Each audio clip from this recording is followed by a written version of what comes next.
नमस्कार, global Midas foundation के women achievers programme में आप सभी का स्वागत है। मैं हूं आपके साथ रोहित गोयल।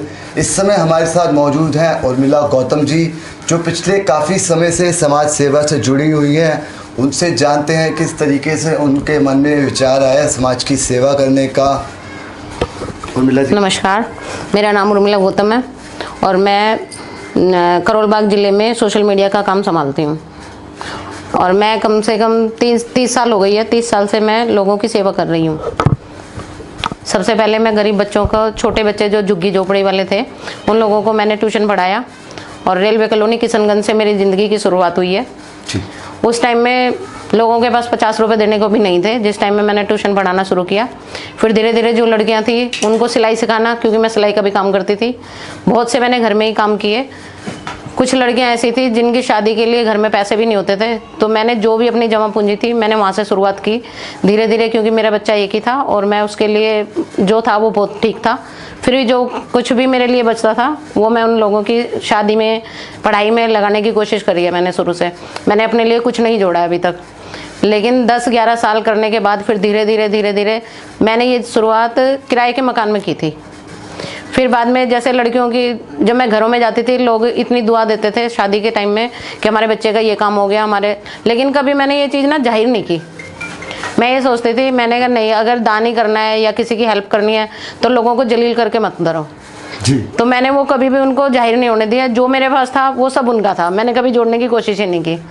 आज इस हद तक लोग मुझे जानते हैं कि लोग कहते हैं कि जो कुछ है बस ये है, इंसान अच्छा इंसान है। ज़्यादा प्रेरणा मुझे मेरे पति से मिली, क्योंकि उन्होंने पूरा टाइम जनसेवा में ही लगाया है। आपके पति जनसेवा में जुड़े रहे, उसको देखकर आपको भी मन में ये सुझाव आया कि समाज की सेवा की जाए। लेकिन अक्सर देखा जाता है जब समाज की सेवा करने निकलते हैं तो हमारा कानून, हमारा प्रशासन काफ़ी रोड़े डालता है। बिल्कुल डालता है। किस तरह की परेशानियाँ आई बीच में, किस तरह से स्ट्रगल किया आपने और ये मुकाम हासिल किया? कोई भी एक काम की शुरुआत करने के लिए लोग तो हर काम में बाधा डालते हैं, लेकिन अगर लोगों की परवाह करोगे तो आप कभी भी नहीं बढ़ पाओगे आगे। आज नहीं होते हुए भी लोगों ने कहा अपना घर देखो, अपना ये देखो, कोई कहता परिवार देखो, लेकिन मैंने हर तरह से अपने सास ससुर का हर तरह से सहयोग किया है। उनने भी मेरा बहुत आशीर्वाद दिया मुझे कि जो भी काम किया उन्होंने कभी भी इस चीज़ के लिए मुझे रोका नहीं है। और मैंने जितना परिवार में टाइम देना था परिवार में दिया है, बाहर भी दिया है, मतलब एक मशीन बन के भी काम किया है मैंने। और आज भी मैं यही चाहती हूँ कि लोगों की मैं सेवा कर सकूँ। अगर मुझे किसी भी तरह का कोई भी मौका मिलता है तो मैं उसको छोड़ती नहीं हूँ। उर्मिला जी, हमें ये भी पता चला कि गरीब लड़कियां थी जिनके माँ बाप उनकी शादी भी नहीं करवा पा रहे थे, तो आपने सहयोग करके सामूहिक विवाह भी करवाया उनका। हाँ जी, मैंने अपनी शुरुआत तो की थी पढ़ाई के टाइम पे। सन 86 से मैं इसी काम में लगी हुई हूँ।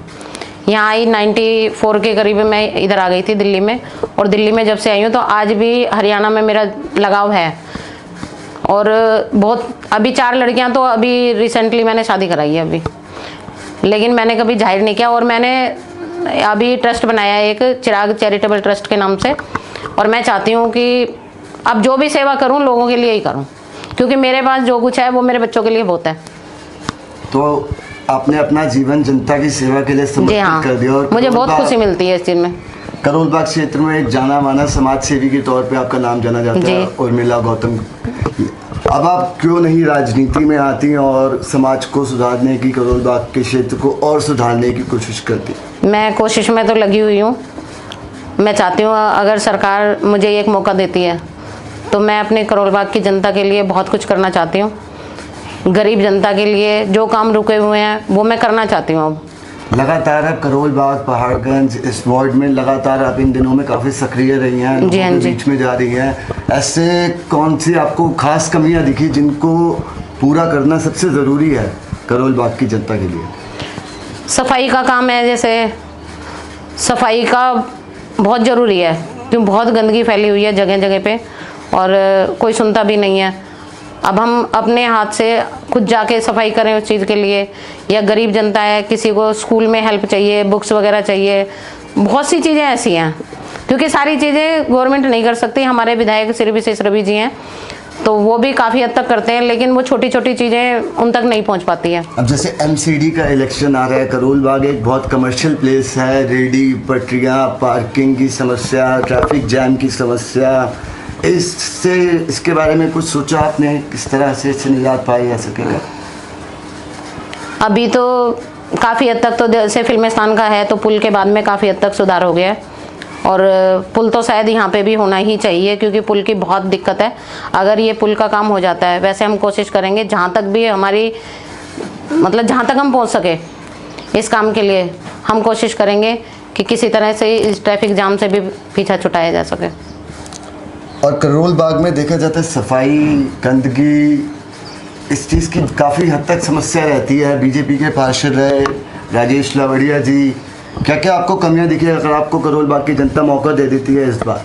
तो सबसे पहले आपके चुनिंदा कौन से 3 काम होंगे, 2-3 काम जो आप विशेष तौर पे करना चाहेंगी? सबसे पहले तो महिलाओं की सुरक्षा का काम है, क्योंकि आज जो रेप केसेस इतने हुए हैं ना, उससे पूरी लड़कियां, महिलाएं पूरी हिल चुकी हैं। आज अंतर्राष्ट्रीय महिला दिवस है और मैं चाहती हूँ कि बहनों के लिए ऐसा कुछ काम किया जाए जो आगे चल के लोग याद करें कि कोई एक पार्टी ने काम, ईमानदार पार्टी के साथ जुड़ के हमने कोई काम किया है। सरकार के भाषणों में दिखता है इंटरनेशनल वुमेन डे है, भाषणों में लगातार सुनते हैं महिलाओं के लिए आरक्षित किया जाएगा, इतना %, ये दिया जाएगा, सुविधाएं दी जाएंगी, लेकिन आपको नहीं लगता है कहीं ना कहीं ये चीज़ें सिर्फ कागजों में ही रह जाती हैं?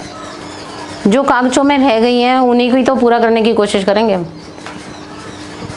जो हमारे हाथ में होगा, अभी तो हमारे हाथ में कुछ है ही नहीं ना। एमसीडी का होगा तो हम कोशिश करेंगे पूरी तरह से काम करने की। सड़कों का जो गंदगी फैली है उसका राजेश लावड़िया जी ने अभी तक कोई काम नहीं किया है। ये सरकार भी बोलती है, लोग भी बोलते हैं, खाली मेरे कहने से बात नहीं है ये, और कोशिश करेंगे पूरी तरह से साफ़ सुथरी दिल्ली बन सके।